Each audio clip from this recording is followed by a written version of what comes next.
Hey guys, check this out. I am officially now sponsored by Dubby. Dubby is a clean energy drink made to give you focus with no crash. If you guys are like me, you're always needing a burst of energy, especially with one with no crash. Dubby contains vitamins, amino acids, a nootropic, and 150 milligrams of caffeine. It keeps me awake with no jitters, guys. Check it out. Merch link is in the bio. Dubby. Mi gente, you already know who it is. It's the radioactive pop with Danny Limelight, the United Wrestling Network World Heavyweight Champion. And make sure you tune into the Alliance blog every week. You heard it here first. Straight from Poppy. Podcasting out of Alliance Wrestling Studios, pontificating on pro wrestling, the innovator of talk NWA, he is Jay Cal.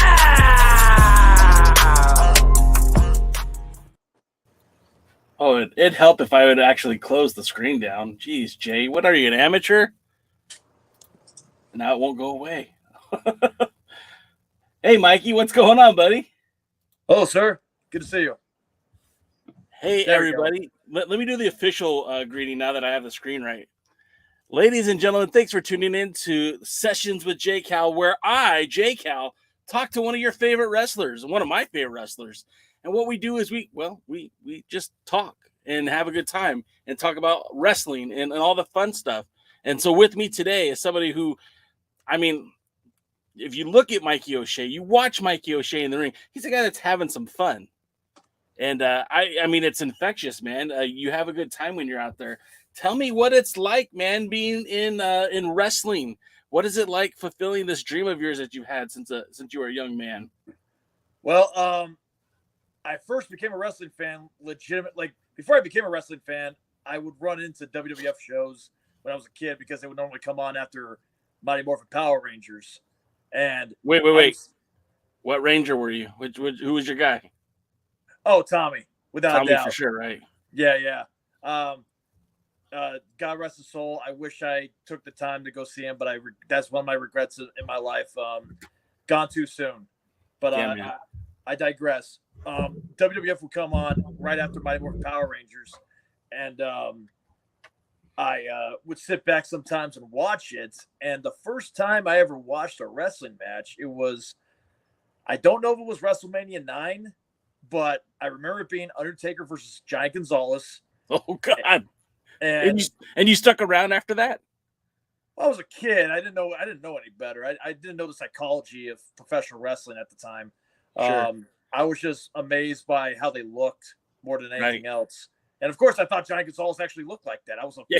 That dude's built, man. Look at him. I was like a 4 or 5 or 6-year-old kid at the time. Oh, so like, okay. oh my God. But yeah, then I legit became a wrestling fan in the middle of 2000 during the dying days of the Attitude Era. Okay. And my friends were telling me, The Undertaker's back. You should watch SmackDown. And I'm like, what's SmackDown? Because I thought WWF shows were called WWF. Right.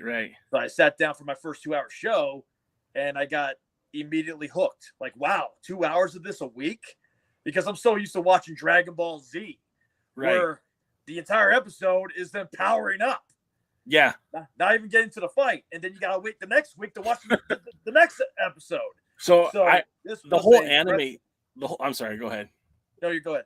I was going to say the whole anime thing kind of like, I don't know if I was too old or if it just didn't reach me, but I never really got into anime. But I know what you're talking about with the whole episode where he's like changing colors, right? Right. Yeah. And they were only a half an hour long.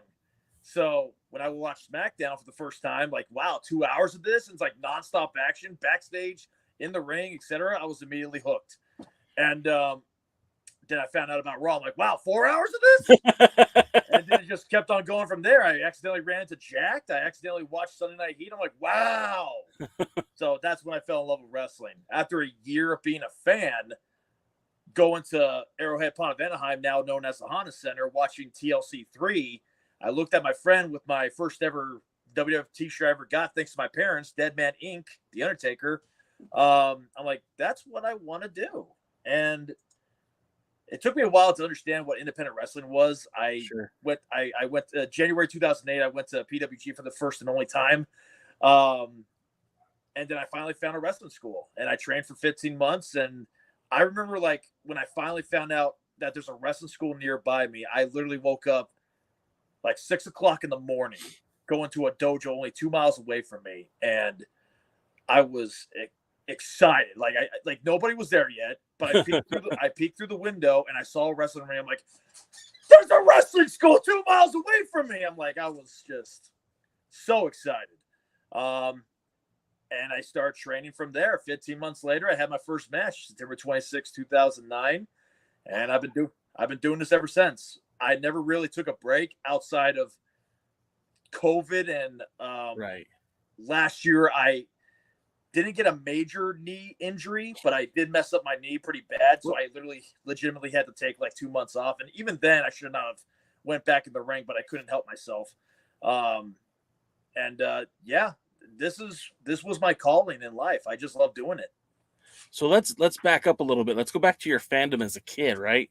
Or as a teenager. I'm guessing the first time you were at the Honda Center, the Arrowhead Pond. You said the TLC. What year was that? That was 2001. Literally the SmackDown after Judgment Day 2001. Benoit, Jericho just won the tag team titles, and the main event was a fatal 4-way TLC match. Benoit, Jericho, Hardys, Dudley's, and Edge and Christian. And I just loved – that was the third wrestling show I went to after being a fan, and I just love the atmosphere of being able to go on adventures to different arenas and being surrounded by thousands of fans and having that power to make people get away from the harsh reality of life and let them live a little for a couple of hours and either make them hate you or make them love you. So that was like your third show. Like had they all been WWE shows then? Because at that point, I don't think WCW was pretty much gone, right? No, the sad thing is so the only thing I knew about WCW before they got bought out and before they died was I accidentally came across the time Goldberg beat Raven for the United States title. That was a good one. Yeah. But unfortunately, I didn't stay up enough to watch it because back in the day, I was a little kid and even if I was away from school, my bedtime was like early at night. The WCW NWO Revenge game on the N64. That was a badass game. That was a fun game, man. Who did you use on that? Who was your guy? So when I was in the 90s, I love ninjas.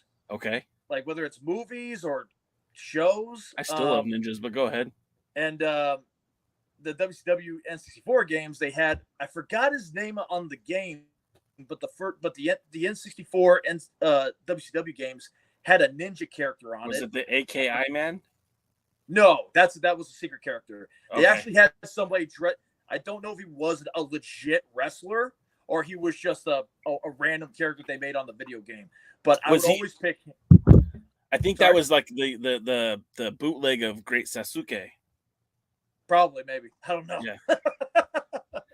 Well, now I'm gonna go find it later, and I'll send you a message and let you know who you were playing as when you were a youngster.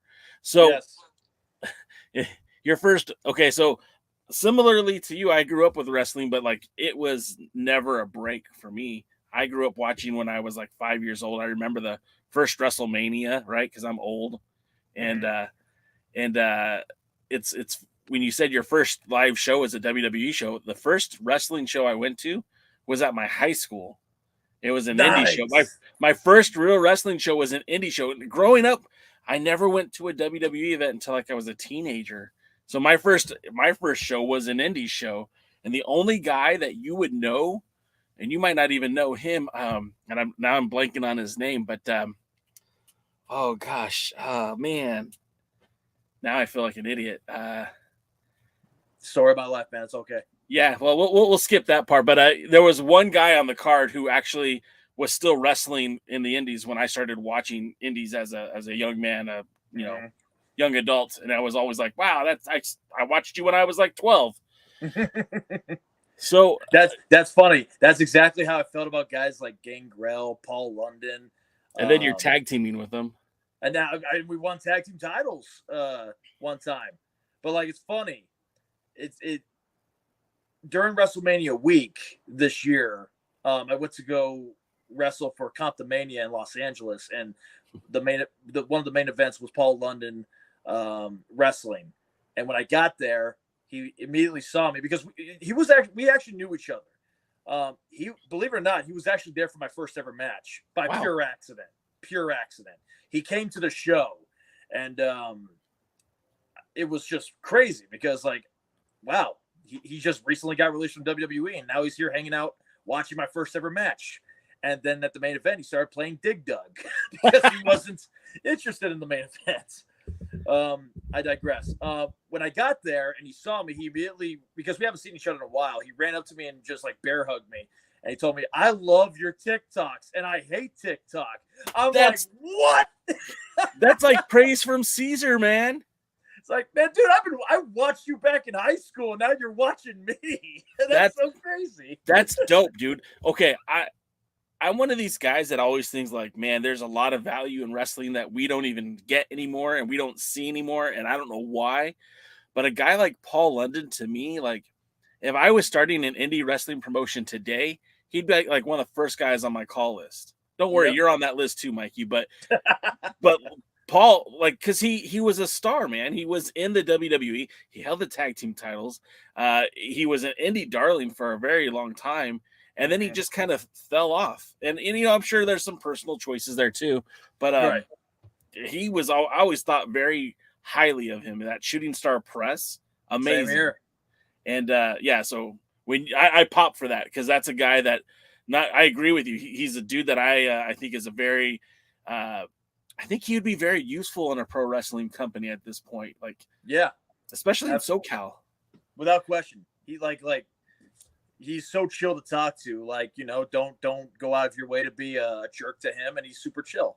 Yeah, and that's what I hear about him too. He's a real cool guy. But that's awesome that he not only remembered being at your first match, but he also was watching your TikToks. And we'll get to your TikToks, man, because you don't need my help talking about TikTok. But god damn, man, that's such a we'll get to it. We'll get to TikTok. We'll get to it. So your first match, I'm assuming you were training at Battleground. Am I wrong? Yes, that's where you were training at. And that's the first wrestling school I ever found. A funny thing, how I found that was Charles Mercury at the same time was using the Battleground ring at that dojo to do his own school. I forgot what he called it, but I first found out about that location because of his MySpace. A friend of mine from YouTube back in the day sent me a link to a bunch of local Southern California wrestling schools because I knew nothing of independent wrestling. Yeah.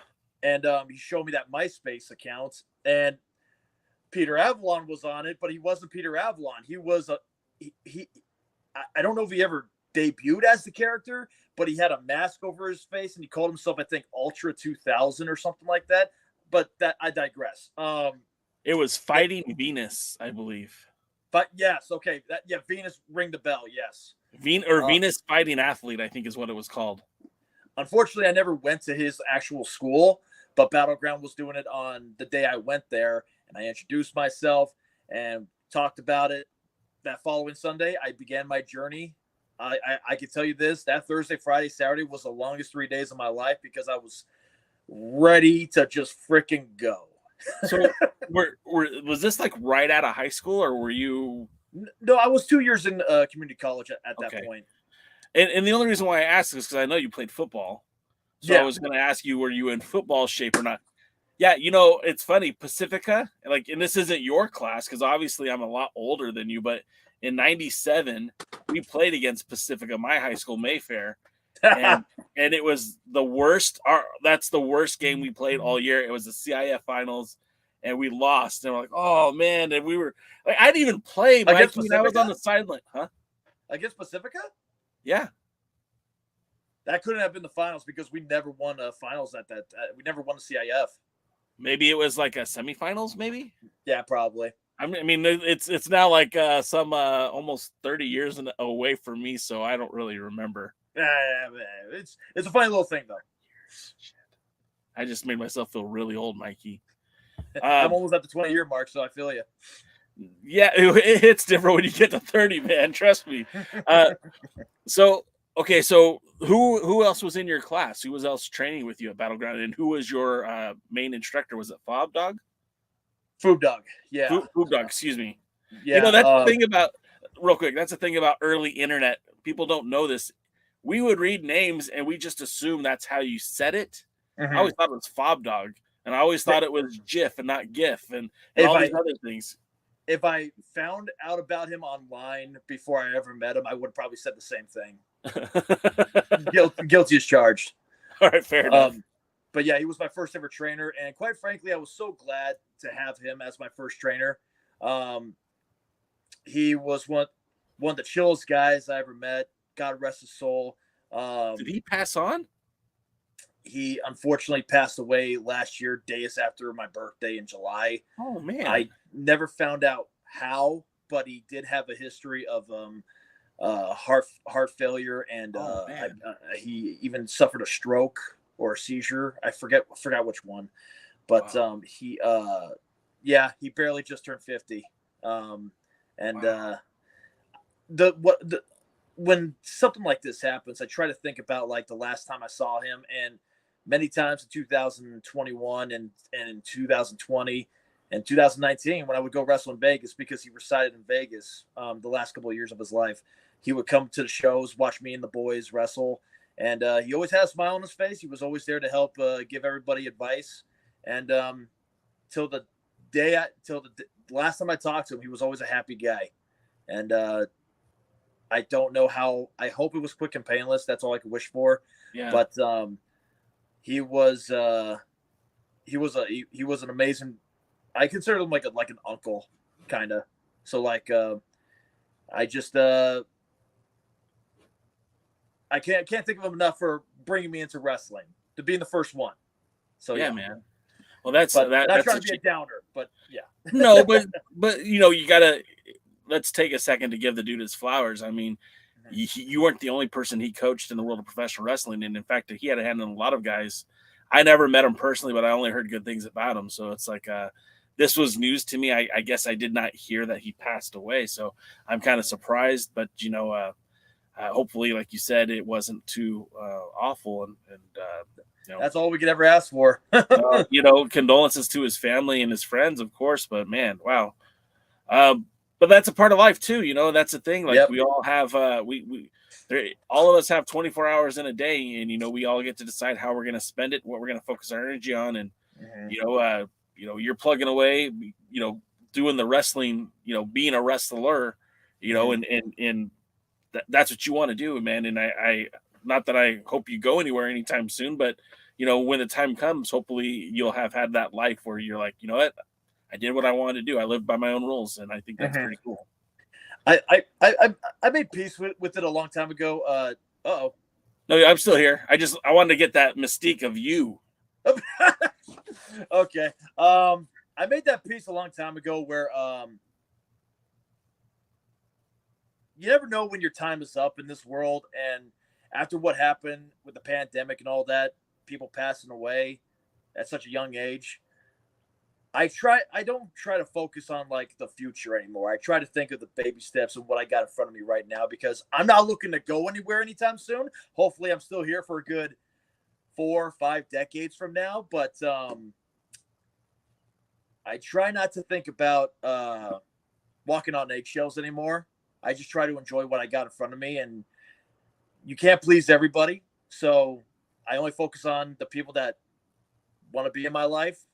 And people that, don't want to be in my life, if you don't want to talk about it, no hard feelings. Best wishes on your future endeavors, and keep moving forward. That's all we can do. I similarly, and it took me a while to get there. Like you've known me long enough where I'm a very positive person. I very much eat, sleep, and breathe that whole PMA, the positive mental attitude. My thought is this, man: if you want to be a part of this, come step up and be a part of it. If you don't, there's the door. No hard feelings. I have no patience for disrespect, and I have no patience for ignorance. And if you're bringing that to the table, you got to go. Right, yeah. And the older I get, the easier it is to do that.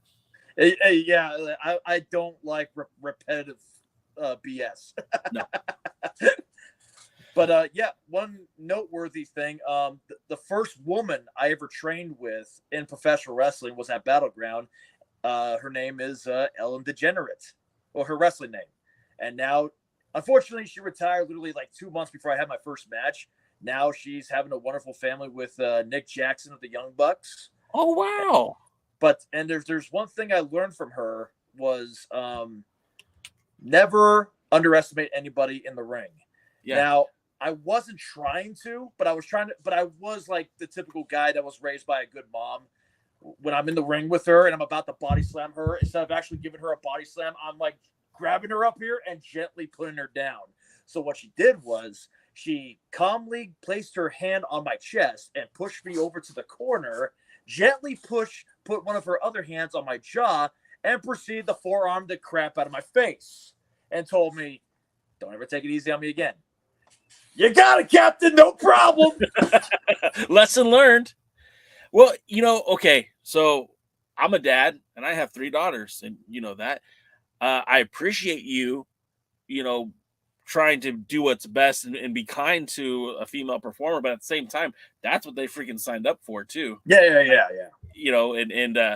But man, that's just like dodgeball. Huh?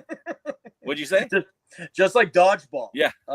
When I used to go to the trampoline parks, there's a kids section and an adult section. The kids want to go hang out with the adults at the dodgeball section, so I'm like, just so you know, you're coming in our territory. If you duck and the ball hits you in the face, you can't cry. If you can dodge a wrench, you can dodge a ball. They just announced the sequel. Yes. Now, I heard Vince Vaughn's going to be back, and of course, oh God, what's his name? Why can't I think of anyone's names tonight? It's every night.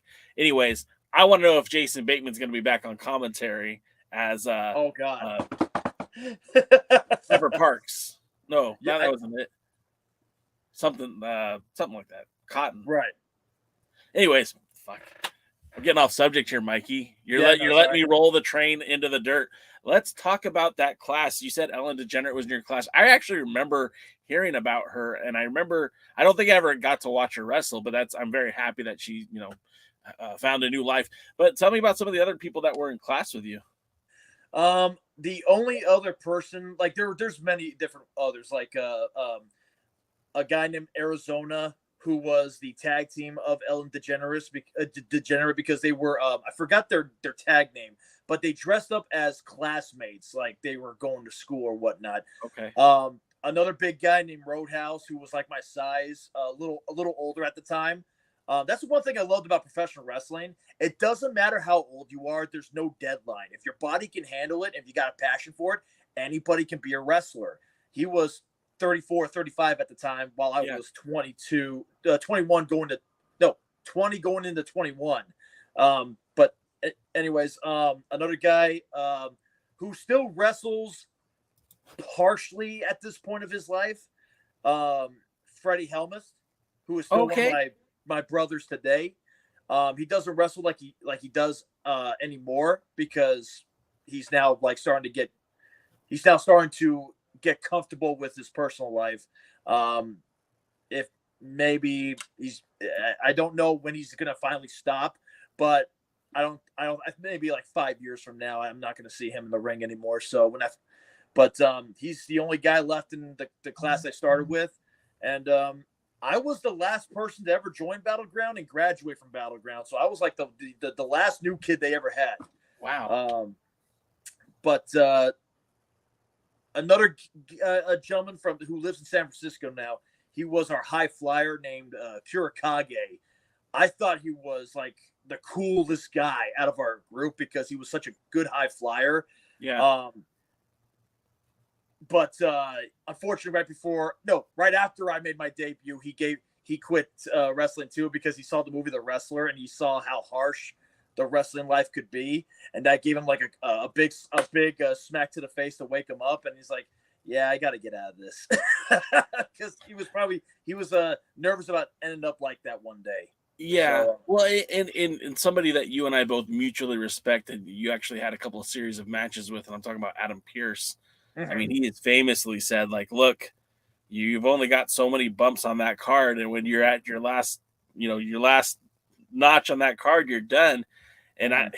you know, I have a lot of respect for that guy, as I know you do as well. Of Uh, course. I kind of wish he just would give us that one more match. Right, And right. they teased it so hard with the whole Roman Reigns thing about a year and a half Yes. ago. I'm like, it's happening, but Win, um, lose, or draw, I would mark the fuck out. And yeah, me because too. that's my guy, man. But Mhm. yeah, that was everyone has that limitation, and you're right. You can go as long as your body can hang. I mean, hell, I think DDP was in his late 30s when he started, and he was world He, champion at 50. he's without a doubt one of the most inspirational wrestlers you could ever think about in professional wrestling. He made it. He finally started becoming a wrestler, I believe, at the age of 35. Before that, he was just like a manager, Yeah, something like that. But he didn't. He became world heavyweight champion at the age of 41, 42, give or take. That guy was, and it was actually cool to actually meet him because there was a seminar back in 2010 at the last minute at a wrestling school back in the day called Mach 1. And not only was he reasonably cheap for what he was charging, he was literally like one of the coolest people to like learn from because it was like 2 hours. The first hour was talking about wrestling. Second hour, he actually did DDP yoga with us. And he went out of his way to be helpful. If he said if I had any questions, just messaged him. And that following Friday, I wrestled at Mach 1 and I gave him a link to the match, and he commented on the video saying what I need to work on. And yeah, he was just DP, freaking going out of his way to give me some helpful advice. yeah, man, that's really cool. In fact, Mach 1 is on my list of things to talk to you about because um, that was now we still have it every now and then, but that was one of the places that did the weekly wrestling, and they Man, that treated it like a studio type wrestling environment. I love that little getup that John Ian had. God rest his soul. God Uh, rest his soul. that place was so awesome, and this was back when I was dirt poor, so I couldn't go to as many shows as I would have liked to because literally it was like maybe 4 or 5 miles from where I lived. I would have gone way more if I could have afforded it. But like just looking back at those days and all the talent that went through that gymnasium, that American Sports Center, I still can. I picture that building all the time, and just remember the good memories that were there. You were one of the guys that kind of broke in there, started to make your name there. Mikey Callahan, not this Mikey O'Shea fella. That was my I first mean, wrestling name. Yeah. and you were sharing the ring with guys like Brian Cage, Sean Ricker, Joey Ryan before all the other stuff. Willie Mack, Eric uh, Watts. hell TJ yeah, Watts. Perkins. TJ Huh? Perkins. Yeah, Perkins was there. Hell yeah, Kevin Martinson, Johnny Yuma. I mean, we could keep going. James freaking Morgan, one of my favorite people on the planet Earth. Nick Madrid, another really good dude. Uh, I love that gosh, guy. I think that was a great time in SoCal. I think it was like really beneficial to a lot of the talent. I think in retrospect, I think all of you guys benefited from that. But then Because like we it had a helped that. show, they had shows every week, Yeah. and I wish we had something like that still, where like it's mostly just for the talent to Right. keep the rust off and learn how to tell a story in front of a crowd, whether it's 10 people or sometimes we even have like 100 people. Yeah. It was a great place to practice wrestling like it's a TV show. Yeah. And the best part about it was like, whether you're a newcomer or a rusty veteran, everybody in all different levels are going at it with each other, and we're all trying to get better together. And that's what I wish we still had today. Like, cheap tickets were cheap. Yeah. The talent was getting paid enough to get, dinner that night, but it wasn't about like getting paid. It was just the experience. Yeah. And man, I wish we could find like a Tony Khan out here and that game just give us that good old fashioned underground weekly show again, because there's so much talent out here now. Yeah. that you can do a weekly show with, just have 5 or 6 matches a week with people that are looking to get better. The dream of mine, if you'll indulge me for a moment, is I work in the city of Colton, which is nowhere near you, but it's like near San Bernardino. And there used to be this old piano store there. It was huge. It was called the Piano Warehouse. It's huge. And I envisioned a WrestlePlex, a place for people to train, a spot for a Hall of Fame, maybe even like a little restaurant inside, like a fast food place. And that, like an every Friday night wrestling. And it doesn't matter. Nostalgia 80s and 90s arcade machines in there. Yeah, why not, right? And then the idea that I always had is it wouldn't be a wrestling promotion as much as it would be a wrestling venue. Like, I'm not gonna book you guys. I'm gonna say, hey, I have these spots available. Who wants to show up? So if you want to have Richie Slade, the Empire Wrestling Federation champion, come in and he's gonna wrestle Mikey O'Shea, I mean, I'm going to make sure you guys get compensated for your time, but it's not an EWF promotion. It's not a Mach 1 promotion. It's just the WrestlePlex. Yeah. That was my dream. So if I win the lottery, again, you'll be on the short list. It ain't about winning or losing. It's all about just having a good fight, honestly. Yeah. Any person that asks me like what I need to know when I get into wrestling, I tell them like when it comes to winning or losing, buddy, your first 2 or 3 years, you're gonna lose more than you're gonna win. It ain't about that. It's about the fight you leave in the ring. Now, if you go to a show and they job you out in 10 seconds, like every, then that's different. Then I can understand you being frustrated. Unless it's like WWE shows, and of course you're gonna job out in 10 seconds. You're still gonna get paid. You're still going to get paid a lot of money. You get to enjoy that catering. But, I'm not trying to repeat myself. It's all about the fight you leave in the ring. Because no matter what, the crowd's going to love you. The crowd, you can still get over with the crowd so long as you leave it in the ring. Done. Shut up, Mikey. Moving on. Well, no, I mean, like that's a good thing to say. Again, this is a podcast. The Sessions with J Cal, it's literally just us talking about wrestling. You know what I mean? Like, I don't have an agenda here. Like, hopefully I can help put you over, and maybe a promoter might watch this and say, hey, that's a guy I'd like to use. Or maybe it's a fan out here who's never heard of you or seen you before, but hey, this guy seems pretty cool. I'm going to see what he's all about. That's why, like, in the video description, there's links to your merch store, to all your social medias that I know of. Thanks, I couldn't find your OnlyFans account, but if you want to give it to me later, I'll post it up. I dreamt one. I've had this idea one day that I'll make one, and it'll just me being like at a random place, sitting at a picnic table, and just eating lunch or dinner right in front of the camera, like just staring at them like this, fully clothed.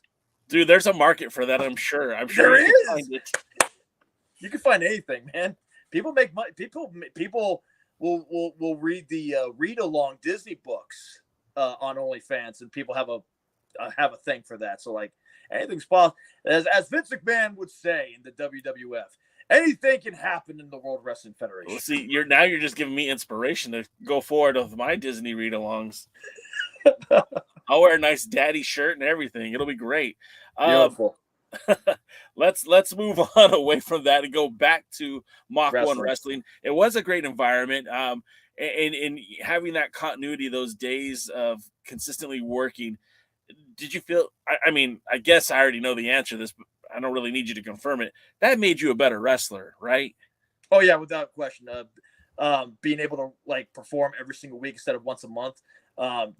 It keeps the rust off, and it makes you find out what's good for you to use in the ring and what's not good for you to use in the ring. Like, for example, my whole career in professional wrestling, I've never done a leg drop because I had that fear in the back of my mind that I'm going to accidentally smash my ass cheek on my opponent's face or worse.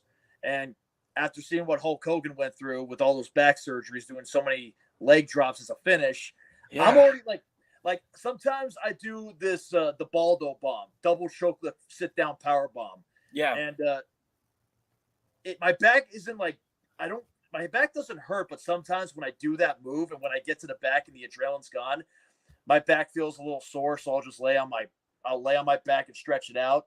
So like those butt bumps in the ring are no joke. Like, try to stay away from doing that. Like, when I see cruiserweight guys going up the top rope and doing like a leaping leg drop to the opponent, I'm like, bro, that looks cool, but your back is going to make you regret it later. So please be realistic with your bumps. I went to a Epic Pro Wrestling event back in February, and it was Juicy Fanu versus Kid Bandit.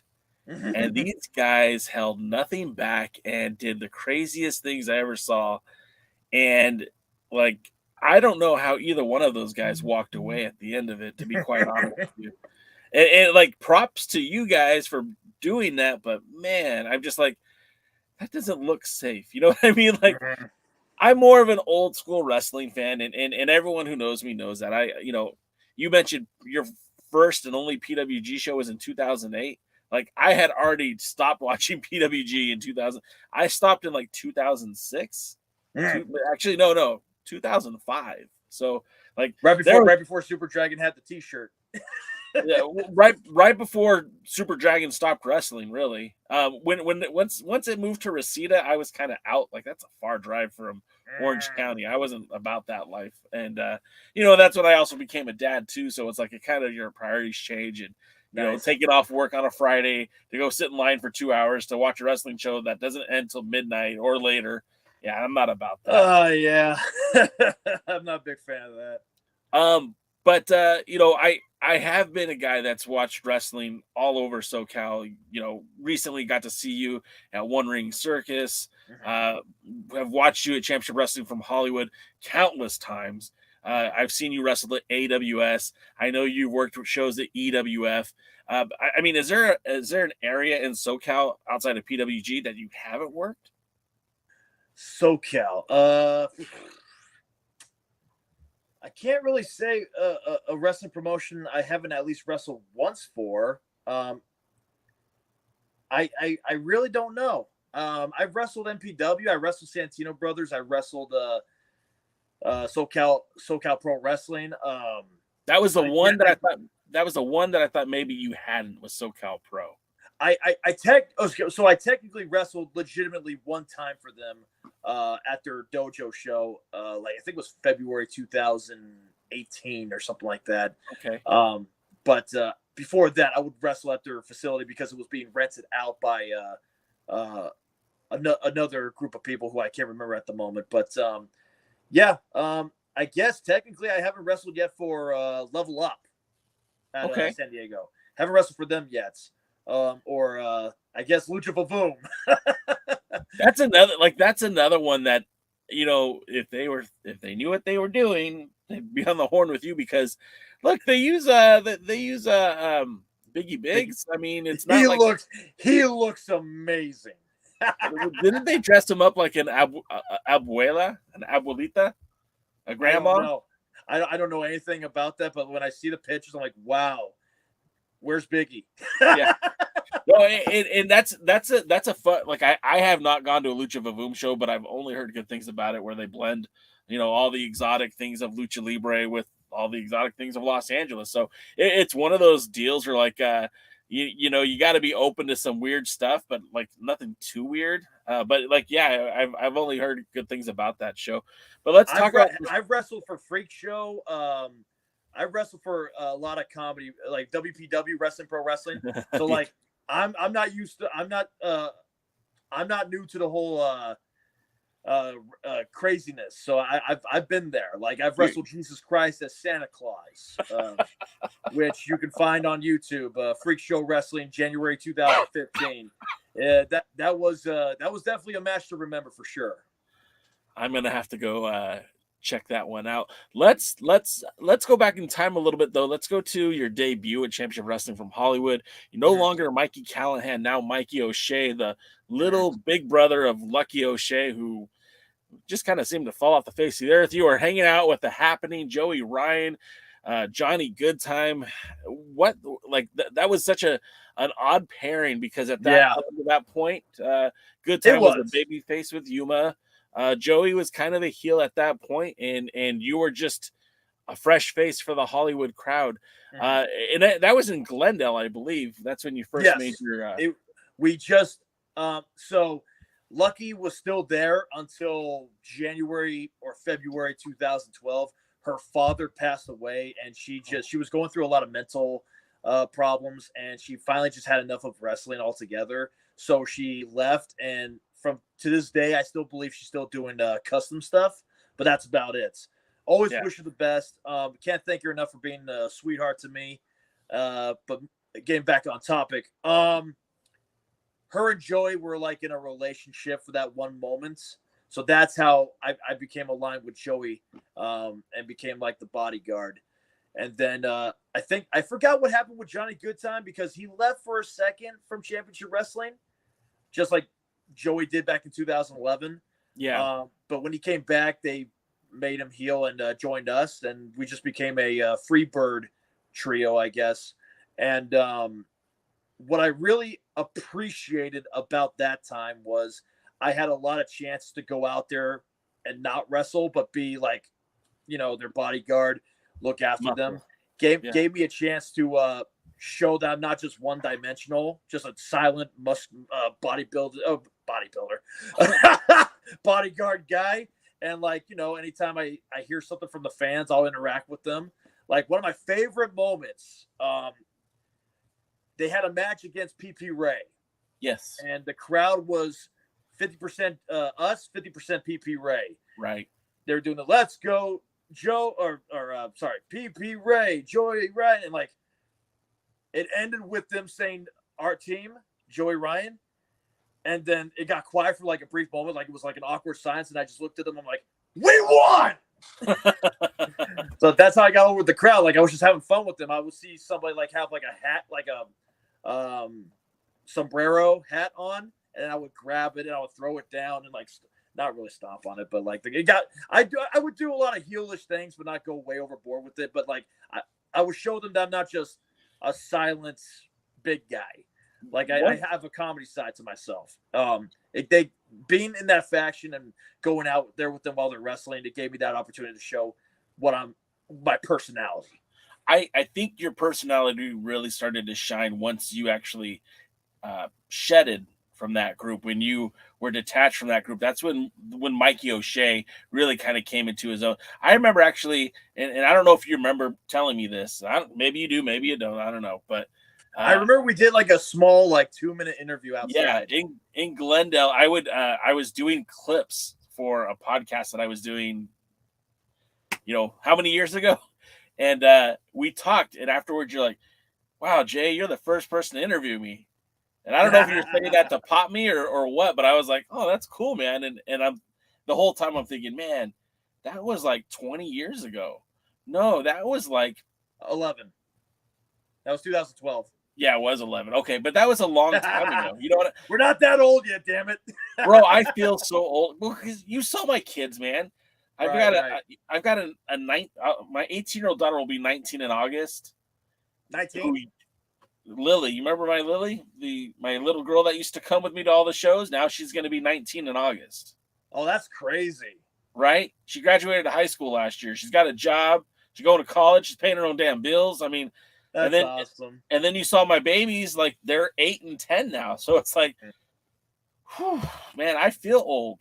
But that's all right. Because I always think about legacy, right? What are we leaving for our kids? What are we leaving for society, the world, all that stuff? And right. When you were mentioning about when your time comes, same thing for me, man. When my time comes, I know that I'm going to have. I know for a fact that I did what I could to help people. You know what I mean? And so when I'm gone, I feel like I will have left the world a better place than when I came into it. But so long as you keep acting so long as you keep being the person that you have been this whole time I've known you, I have no doubt. You're gonna make me blush, dude. But let's talk more about Championship Wrestling from Hollywood. Our pal Jeremy here in the chat brought it up earlier that he had just watched, and I'm gonna pull it up so we could show it. Let's see. He just pulled up your fantastic match with Scrap Iron Adam Pearce in the cage match, that had to be one of the greatest moments in your career in Hollywood, at least, because that was the guy. That's the world champion. And maybe he didn't have the belt when you guys were wrestling, but you sure in hell had a program with maybe the top guy in the area. Obviously, I mean, his career speaks for itself, and he was putting you over in the ring, man. I mean, tell me about that experience. Which is absolutely shocking to me. It was one of the most, without a doubt, one of the most important matches of my life. I never had a steel cage match before, so having the first time with somebody that caliber speaks volumes. He went out of his way to work a 6-month program with me from like April to November of 2014. I wish I could say that was 100% one of the most happiest moments of my life. It was, and I loved the match. Absolute professional from the beginning to the end. Unfortunately, that was the last time I wrestled for Championship Wrestling after that. So it was kind of bittersweet because I wish that wasn't the end, but something happened that year where I was offered to do a gig somewhere else, and I had to, which should have never been an ultimatum to begin with, because it was some petty BS that had nothing to do with me or any of the other people that took the ultimatum as well. Yeah. But that was the last time I wrestled for Championship Wrestling for a while. Yeah. And I wish it wasn't. I wish I was still wrestling for them to this day. But everything happens for a reason. The decision was mostly because I was just thinking about putting more food on the table. Oh, yeah, man. And as much as I loved wrestling for Championship Wrestling from Hollywood, it got to a point where I just passed my 5th year as a wrestler. And although I didn't think I was going to I didn't have any injuries. I didn't think I was going to retire anytime soon. I had to start thinking smart about putting my body on the line. Sure. And driving every other Sunday 200 miles for a $20 bill wasn't really the smartest idea. I always, and again, I'm a lot closer to the situation than I project here on the channel. Like I know exactly what was going on, and it was stupid. It was absolutely none of our fault that we should have, and it should have never been an ultimatum to begin with. No, and I don't. I'll say this, man, and I know Dave well enough to say this, that now he doesn't begrudge talent that works in places that he no longer has association with. You know what I mean? Like, it wasn't necessarily him. It was the person that gave us the ultimatum. Right. And there was no reason for that to happen. It created opportunity though. And I mean, you do have to acknowledge, like, there was a cost of doing business there, and it alienated you from Hollywood, but it also opened up a lot of doors for you in the Pacific Northwest. It did. I mean, specifically West Coast Wrestling Connection. And I'm grateful for it. Right. I'm grateful to establish a fan base in the Northwest as well as Vegas, because before that, I never had a chance to really go out there in Vegas and wrestle. But up until that point, you were mostly just a SoCal kid, right? Yep, absolutely. And I wrestled one time in Vegas before Paragon happened. And it was a freak show match, and I wasn't even Mikey O'Shea. I had an Obama face mask, dressed up like Dracula, taking on Freddy Krueger. Amazing. But I mean, so let's get into West Coast Wrestling Connection, because obviously that is where a big part of your legacy lies. There was that transitional period. Some of the guys from Hollywood came with you. I know Big Duke was there, but he was one of the guys that kind of found his way back to Hollywood. I know that I think Dan Joseph. Yeah, Dan Joseph was there, but also came back. But there's a few guys who didn't, and you guys had these opportunities in Oregon, and before then, I mean, guys like Nick Madrid was up in Oregon all the time for James Morgan, Ryan Taylor. They did it before I ever did. So once again, Morty, we'll call him Morty. That's fair. Shut up, Morty. Yeah, he was very generous, and he treated us well. He paid for our travel, paid for our hotel, and paid us a decent amount to wrestle for him. Yeah. And he was always. Did they make the best choices when it came to the shows? No, like some of the choices they made were kind of questionable, but it was still a great show to work for. Yeah. And the 4.5 years I've been there, especially for Paragon, those 2 years were were literally some memorable times of my career. And I became friends with so many people in the Northwest, and I love them like I wish they were my neighbor. Yeah. And I mean, look, and I don't think anyone can really begrudge you for taking the opportunity again, putting money on your table. You are a professional wrestler. This Mhm. isn't a hobby. It's not a side gig. You are a professional wrestler. So taking these opportunities, I mean, that's what it's all about. It's Mhm. and we look back in the old days of the independent wrestling scene. That's what happened all the time. People would Yeah. go to a territory, would be there for a year or two, either wear out their welcome or just couldn't get over, and then we go to the next territory. And famously, Freddie Blassie would wrestle in California as a heel. He was just absolute worst piece of dog shit. Old ladies would try to stab him with pens. I mean, this guy got so much heat, and then he'd go to Atlanta, and they would revere him in Atlanta, and he was this huge baby face. And then, in like another couple of years, he'd be back in LA, and guess what? The fans love this guy, and that's how it used to work. And so, like, for me, it's like that's how it should still be. Like, obviously, the wrestling business, is held up by like 3 or 4 promotions, but there's wrestling happening everywhere. Mhm. It should be very easy for a talent. I said should be Yeah, for a right, talent right. like you to go. Hey, I'm going to go to Oregon for the next 4 months. Mhm. Wear out my welcome. Have these people hate me, and then I'm going to go to Vegas for the next 4 months and see how I can get over there. And at the Mhm. same time, it should be more than 1 day a week too. But that's how it should be. But one day maybe we'll get there again. But The only reason for you to ever work for just one company is if they're paying you a shit ton of money, a salary, a you, living wage. yeah, a salary. Like look, it should beg to reason that if the promotion that's paying you isn't paying you a full-time salary, then you're only obligated to work for them in the hours that you're supposed to be there. And Yeah. like even a promotion like the NWA, a promotion that I still promote and talk about all the time. There's some of the talents that aren't under contract. Some of them have certain dates that are working with the NWA, and when they're not working for the NWA, they can't go work somewhere else. Yep. And I don't see a problem with that Right. personally, But like you said, so let's talk about your time in Oregon. Again, you got to share the ring with Gangrel. You guys were tag team champions. That was incredible. Didn't you also hold the titles with Caleb Conley as well?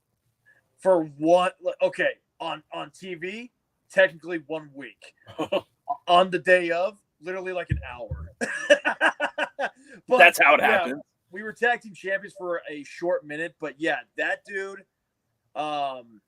he was so chill. After we teamed it up, he turned heel not long after that and won the WCWC Legacy title, which was like the Intercontinental title of the company. Yeah. And we had like a couple of months wrestling back and forth with each other. And finally, in July of 2015, I took it from him. Yeah. So easy to work with. Feels like a backpack on my shoulders. So, like, I love wrestling cruiserweights because I can show how quick I could be just like them. And I can just throw them around easier than they can throw me around. But, yeah. But you also have to be a good base for that too. Like they can't do their moves unless you can support them doing their moves. So right, of course, it's a give and take relationship for sure. But like Matt Stryker was also there.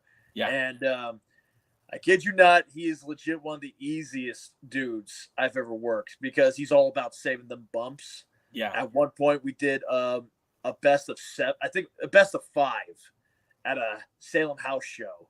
and we did like one bump the entire match. All headlocks and arm drags or what? No, it was goofy. The first fall was musical chairs, and I won that. Second and third fall was karaoke and stand-up comedy, which he was better than me at. And then the fourth one, I believe, was arm wrestling. I won that. Then the fifth one was a body slam challenge. And when I finally got that body slam, the crowd freaking erupted like I just won the heavyweight title. Sure. He's a very smart guy.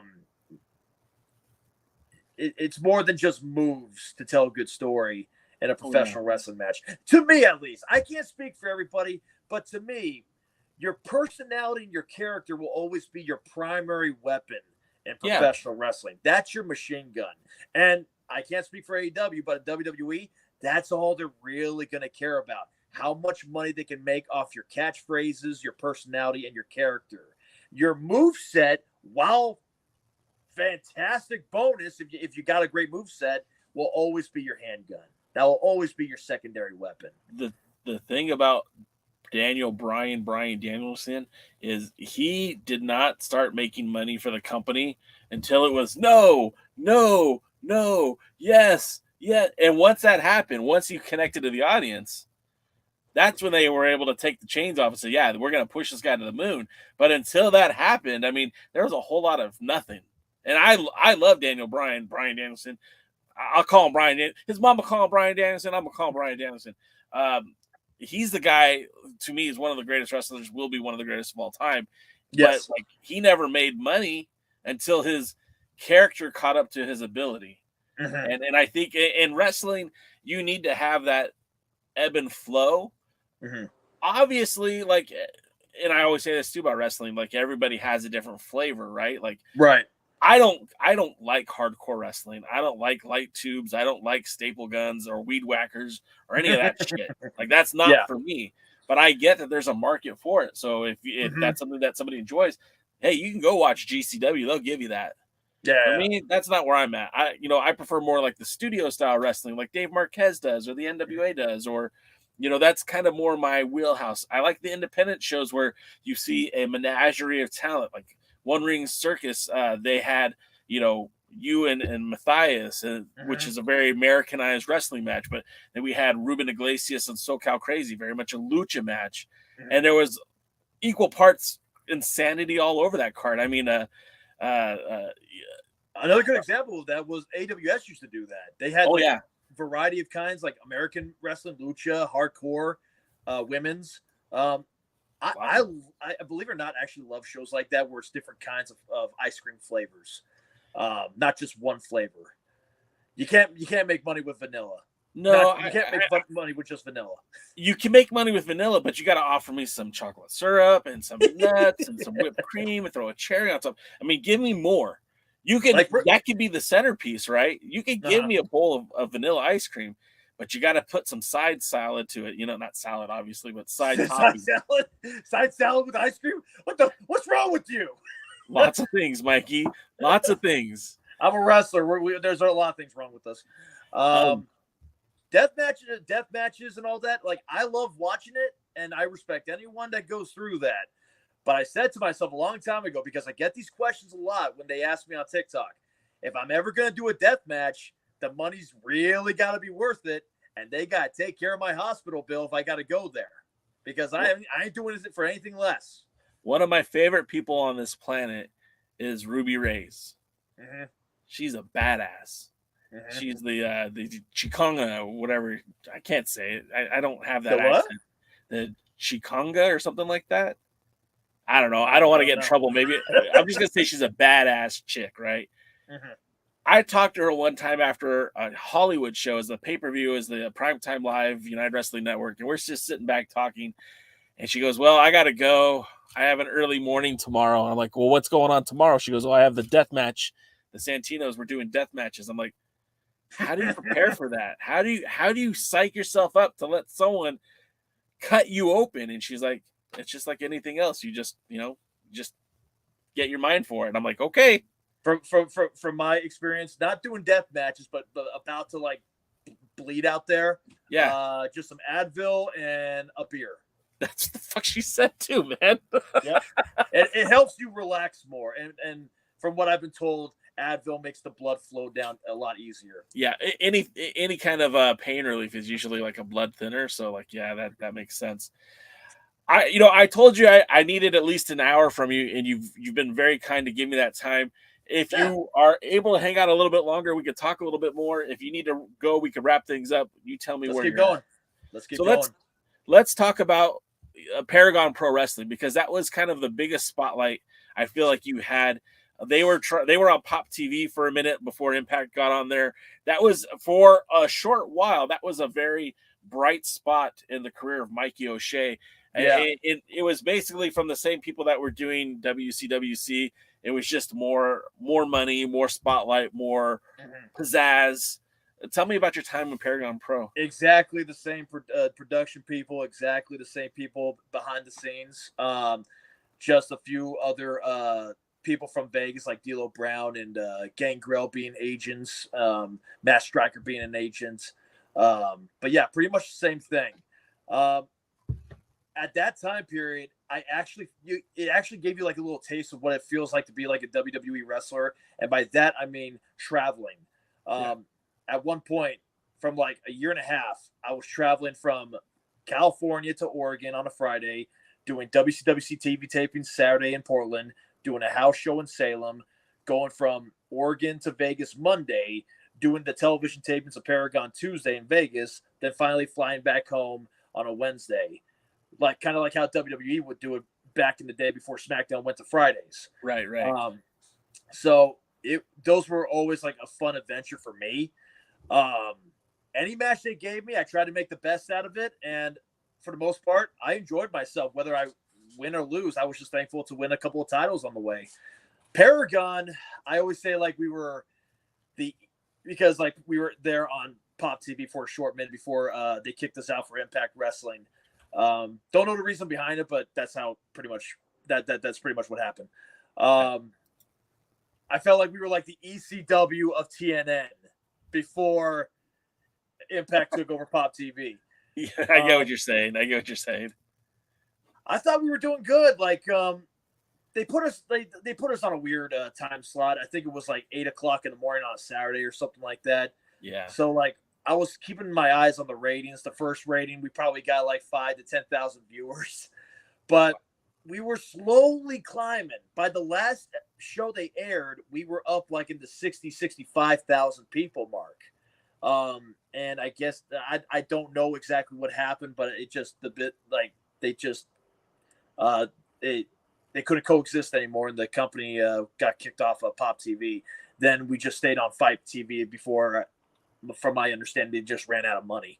Yeah, that's kind of what I heard too. And the thing about it is, and this, I'm sure you've seen it because you've experienced it with Paragon, but there always seems that every couple of years that there's a couple of guys that rub some pennies together, all of a sudden have all this money to spend in wrestling. The most recent one I can remember was Ring Warriors, which had a history with the NWA, and Ring Warriors. Ring Warriors again.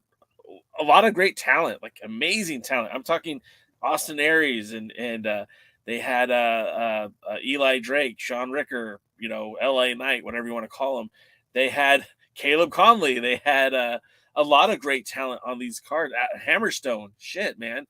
And but again, they were going to be on location too, Sam's Town. Yeah, we call that Slams Town in this house, buddy. And they were on WGN. I mean, it was on like a network, but they just didn't have the gas. They didn't have the juice to keep going. And which that to me just kind of reaffirms that whatever Dave Marquez has been doing for the last 15 years, nearly 20 years. I mean, at first it was the New Japan USA shows, that those turned into the NWA Pro Wrestling shows, and then those became Championship Wrestling from Hollywood. I mean, 20 years in this market. Like, he's not even on LA TV right now. Those shows are being produced basically for YouTube and whatever affiliates they have out there across the country. But longevity, man, he's still on TV. And you recently made a return there. I mean, I got to see you a couple of times. You wrestled B-Boy, I think, most recently there, right? Yeah.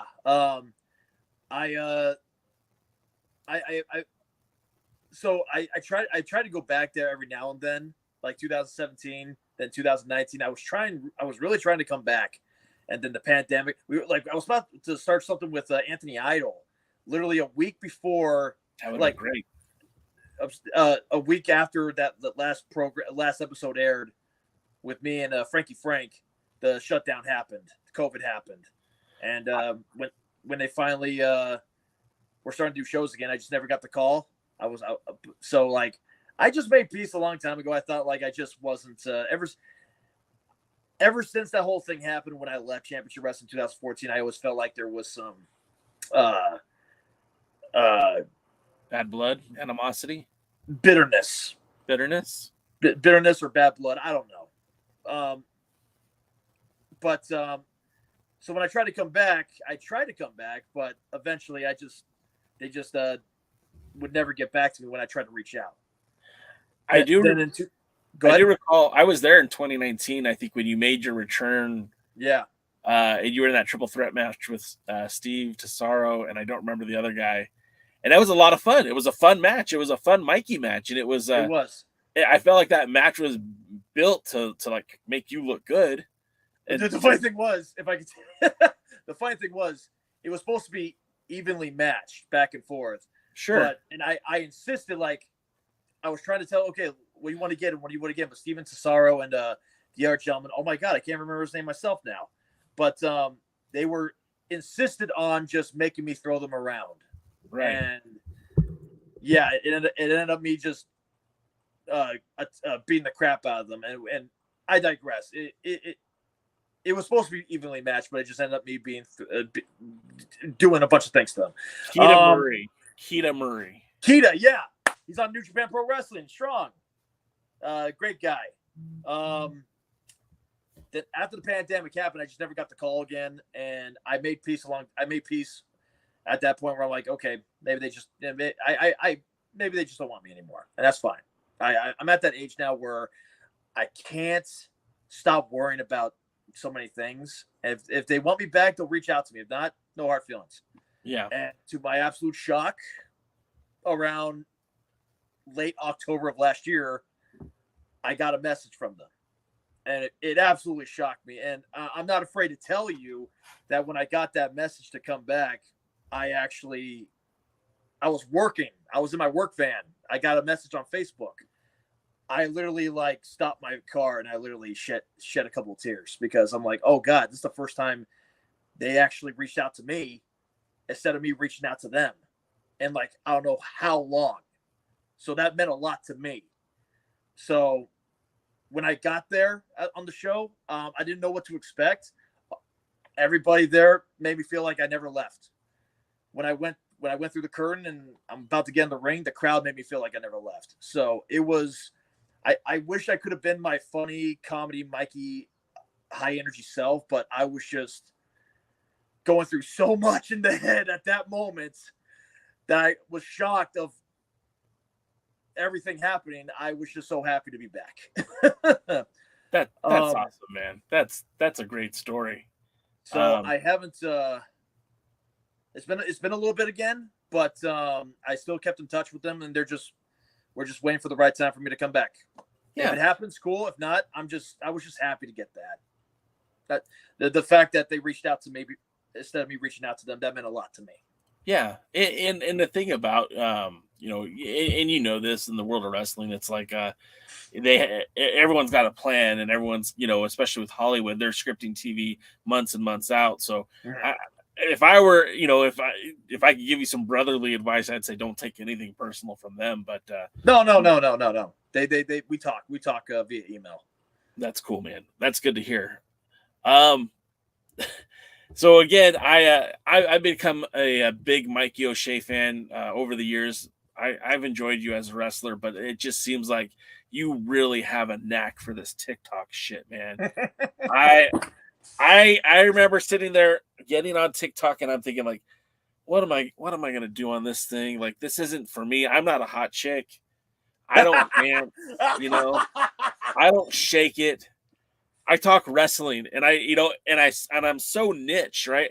I'm not talking about what happened on Monday Night Raw or on whatever Wednesday's Dynamite. I don't care less about that. I'm talking about independence. I'm talking about NWA. I'm talking about Championship Wrestling.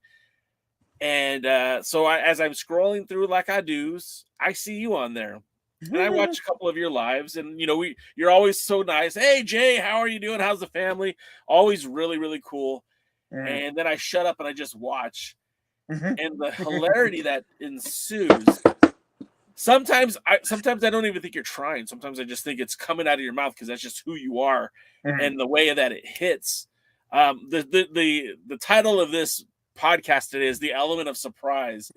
Let's talk about how this came, because you know what, besides just watching you live and doing these silly debates where you're not even talking, you're just a freeze frame. Right. What I started catching you and my wife, Michelle, she got pissed off because one of your videos ended up on her timeline somehow.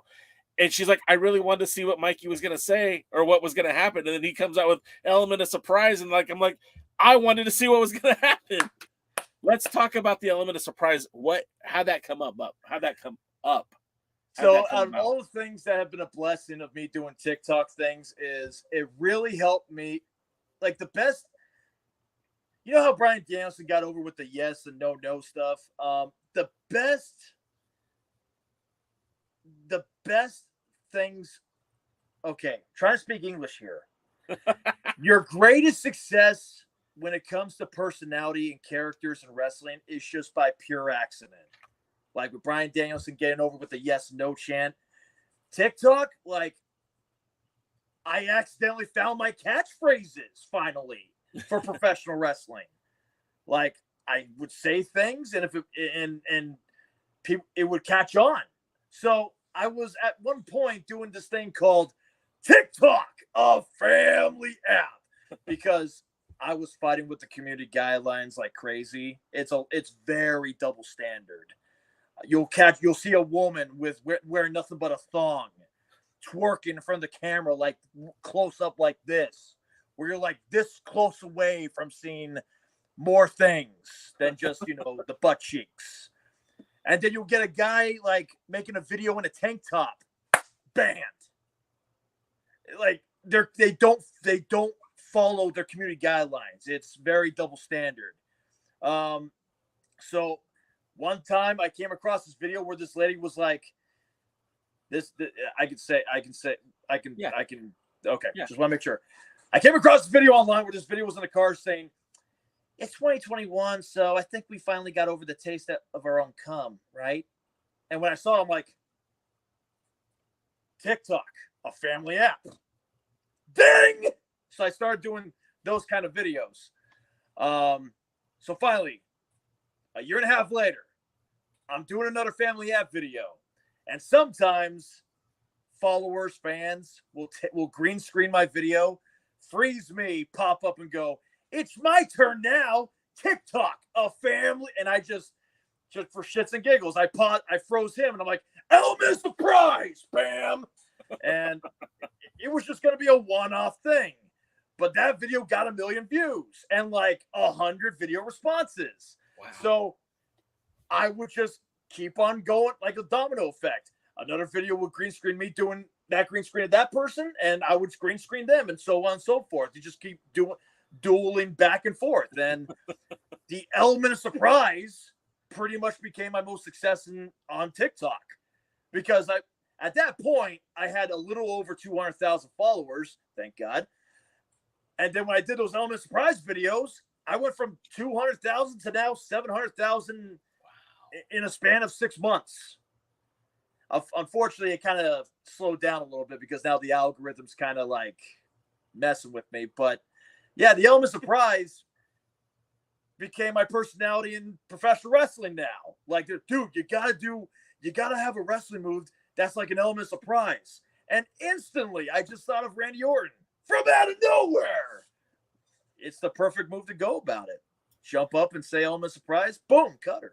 And you did that for us in San Diego at One Ring Circus. I don't know if you were aware of it, but I went on TikTok Live and had your whole match up there. And now I didn't know you went live. Yeah, I went live, and I don't have like the following that you have, sir. Like you're like, hi, I got 750,000. I'm like, man, I got 1,000. I could go live, right? Once you get over 1,000 followers, you can go live. But like one person came on and was like, how much have I missed? And I go, it just started. And I'm typing, well, has he been wrestling all night? This is his only match. And it's like, all right, cool. And then like when you did the element of surprise, I'm sitting there holding the phone and I popped like quietly, like, yeah. I do it whenever I can, if it makes sense, Yeah, well, of course. Like you don't want to be a gimmick, right? You want to have a gimmick. You don't want to be a gimmick. And there's a difference. I don't want to be a product of my environment. I want my environment to be a product of me. Hell yes, that's you were listening during those pep talks in football, and your athletic director, right? That's what our athletic director said. No, I got that from Jack Nicholson in Departed. That's the first thing. That's the first thing he said in the very beginning of the movie. All right, I'm gonna have to go back and rewatch it because I guess I let that one slip by. My athletic director in high school said, "Hey, you want to have character, you don't want to be a character," and I was like, he's right. Yeah. I don't want to be a character. If you want anyone to blame for my TikTok videos, ladies and gentlemen, blame Holston Body. It's him, because I was going through a bit of a depression at the end of 2019, and being the awesome person that he is, he reached out to me to try and cheer me up. He said, "Hey, download TikTok. It'll make you laugh," because he still is making videos to this day. Yeah. And I was very anti to TikTok at the time because I was so sick and tired of seeing the ads on YouTube, Facebook, Instagram, Twitter, and all that. Sure. Where I didn't give it a chance. Right. So I'm like, okay, whatever. I downloaded it. I started watching videos. I'm like, oh, okay, this is kind of funny. Then I have two cousins of mine who actually do make videos on there with puppets. And they had over 200,000 followers. I'm like, okay, let's see what happens. I started uploading a bunch of my wrestling stuff and got my first 1,000 in 7 months and went on from there. And because of the pandemic, I had a lot of time to kill because during the pandemic, I got furloughed from both my jobs and had like a 6-month vacation. So I had a lot of time to kill. Damn. And, but I actually didn't start like getting a little viral until after I went back to work because I got my first viral video like around October of 2020. And the thing about, if I can give you any piece of advice, guys, the thing about getting viral on TikTok is it's cool. It's awesome when it happens, but it's like a chain lift at a roller coaster. Eventually your cart's going to get off the chain lift, and then you're going to be stuck on purgatory again until you find another chain lift, but it will come. You just got to make sure that whatever you're doing on TikTok or any social media platform, just make sure whatever you're doing, you're having fun. Right. I know it sounds cliche, but that's the God honest truth. Don't make it feel like it's an obligation. Don't make it feel like it's a chore. Don't make it feel like, oh God, I have to post something once a day, because you're going to burn yourself out. Well, now you're talking about my social media engagement. I got to do it, man. I got to put something up every time. Because that's exactly what so before I even trained to be a wrestler, I did some YouTube stuff back in the day. Yeah. I was a YouTube, what they called him back in the day? YouTube wrestling mark back in the day. Okay. And I would talk about wrestling. And then when I finally trained to be a wrestler, I finally learned, oh God, if I want to make it somewhere, I got to shut my mouth and open my ears. So my YouTube days have to be over. Then as time went on, and I see a lot of people acting like me when I was back on YouTube, and they're still getting opportunities after opportunities. I'm like, okay, so it's kind of an open book a little bit more now. I think things have changed quite a bit, even in the last, I want to say 5 years, mm-hmm. The business has been never more exposed than it is now. Yeah. But I don't think it matters anymore. I don't think the audience cares anymore. We're done pretending like it's real. We're just going to accept it for what it is and enjoy it. And let me rephrase that term, because I don't even like it when people say that. Mm. We're not going to pretend like it's not scripted. Mm. We're not going to pretend like it's not entertainment. Mm. There's still a very real element of professional wrestling, and I do believe that. But we all know that results are predetermined. But what we do enjoy about it is the sportsmanship, the storytelling, and that didn't change from 1970 and 1986 with Ric Flair to now with Roman Reigns. It's still storytelling. And like the a better TV show. Yeah. It's like Game of Thrones, Sons Yeah. of Anarchy. Those Yes. popular, emotionally epic shows that people are like, oh, God, I can't wait for the next season. We do it all year long. Okay, not us, but like we try. Mikey, not WWE, sadly. Mikey, I am so happy that we had this conversation, man. It was long overdue. I could probably talk to you for another hour and a half, but I can't do that to you. I know you got things to do. You need to go on TikTok Live. You got an audience waiting for you there. I do want to make fun of more entitled spammers or scammers. Sorry, entitled scammers. Tap the screen. Tap the screen. Okay, yeah, guys. Any of you out there that are gonna ever go live on TikTok, I'm just gonna tell you right here, right now. 98% of the time, that people that some random stranger invites you to co-host with them, they don't care about you. They don't actually want to get to know you. They might say hi, how you doing, but mostly they just want to challenge you to a match. And the moment you accept that match, get ready for this. Okay, guys, double tap the screen, guys. Double tap the screen. We can't let them beat us, okay? Double tap the screen. Double tap the screen, everybody. And when you try to have a conversation with them, they'll be like, they'll just pretend like you're not there, just mute you. It's great. Hence why I do this. I thought that's how you're going to start the podcast today, actually. I thought you were just going to freeze up like that. Sorry. Without giving me details, have you made any decent money doing TikTok, or is it mostly just the notoriety? No, I've made some decent money on TikTok. Nice, brother. Nice. Can't complain. Can't complain. Look, you just popped me right there. That's what I'm so happy to hear that. Like I go in it expecting nothing, and if anything happens, I'm very grateful. I can't. Even though I'm pretty sure if I tried, I would make even more money on TikTok. I can't go down that level and be a phony. I can't act like that. I can't act like an animatronic. I think if you started doing that, I think that would diminish what you have, and I think that would hurt you in the long run. Oh, because part of what's so refreshing about when someone happens to scroll down your page and you show up on their For You page, right? It's like, oh, this isn't what I'm used to seeing on here, and you know, it's not a girl dancing, and it's not somebody's comic book theory. Like for me, what I get is like how to do stuff and like comic book stuff, you know, and wrestling, and that's it. Because that's all I'm kind of scrolling through and watching. So when you pop up on somebody's screen, you're giving them something else, something different. And the key word is authenticity. Like, that's you, man. I know you, Mikey. I've known you for like 11 years now. I think I could say, like, you're not, maybe your volume is a little bit louder because you're being on a camera. But other than that, that's you. And I think that's a huge compliment to your character, and I think it's a huge compliment to what you're doing on TikTok. Don't stop, man. Don't ever stop. But also start putting your stuff on YouTube as well, so you get monetized there as well, buddy. I have been doing every once in a while, but Instagram's been blowing up now. Are you getting paid on that though? No, I'm not getting paid on it. Because I'm making some good coin on TikTok. I'm just focusing on building up the following on Instagram because you should look into Clapper as well. I do. I got Clapper. Oh, good for you. Good for you. And another one called it's brand new. Likey, Likee. Mikey Likey. Mikey Likey, right? please use that. No, you don't have to pay me nothing. It's yours. It's a gift. Thank you so much. It was an honor to be here to finally have a good conversation with you like this, and thank you for always being a good friend, buddy. Yeah, man. I really appreciate your time. You have a good one. I'll see you soon at the matches. And real quick, give a shout out. Where can people follow you? Everything's in the link description, but tell people where you're at. Likey and everything. TikTok, Mikey O'Shea 87. Instagram, Mikey_O'Shea 87. I do have a Twitter, MB Wrestler 87. It's also my name on YouTube. I don't really go on Twitter that much unless I'm like sharing something from Instagram. I tweet every now and then, but Twitter's not usually my thing. Facebook, don't bother.